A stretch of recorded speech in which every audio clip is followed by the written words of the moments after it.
बिस्मिल्लाहिर्रहमानिर्रहीम।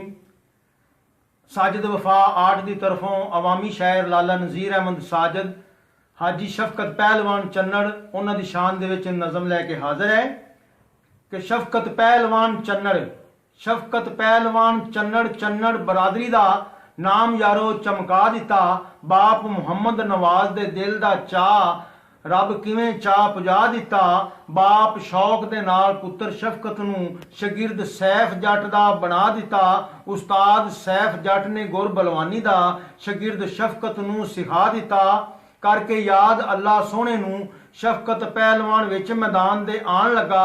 अपने इलाके दे बलवानां नूं वारो वारी सब नूं ढाण लगा। पाक पतन चन्न पीर दे मेले ते अल्लाह सोहणे ने करम कमा दिता। काला बलोच मरलियां वाले नूं मार के जोड़ी उथे डाह दिता। शब्बू डोलो वाल वाले दी कढ़ न्योंदर चन्न तारा यारो विखा दिता। तारक फैसलाबाद वाले नूं मार कड़ंगा अटक विच डाह दिता। चन्नड़ पंजाबों चल जा कराची विच बैंस कलूनी तलका मचा दिता। सुपड़ा पहलवान ते शफीक डेरे वाले नूं पा के कुंडा उथे डाह दिता। काला बहावलपुरिया भी नहीं बचिया मार के जोड़ी ओनू डाया है। कासम पहलवान पट्ठा चिड़ी पहलवान भी अगा पार लंघाया है।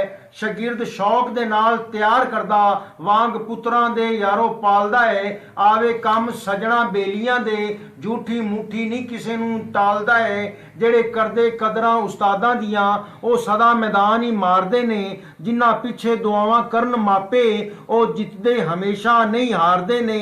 33 चन्नड़ा वाले दा ए चन्नड़ वसन वाला है। जिन्ना वेख्या वो सब आखदे ने ए कारीगर निराला है। करो दुआवां रब सोना खैर करे पाकिस्तान दे सब बलवाना दी। साजिद हमेशा शाना लिखदा रवे अपने देश दे शेर जवाना दी। अपने देश दे शेर जवाना दी।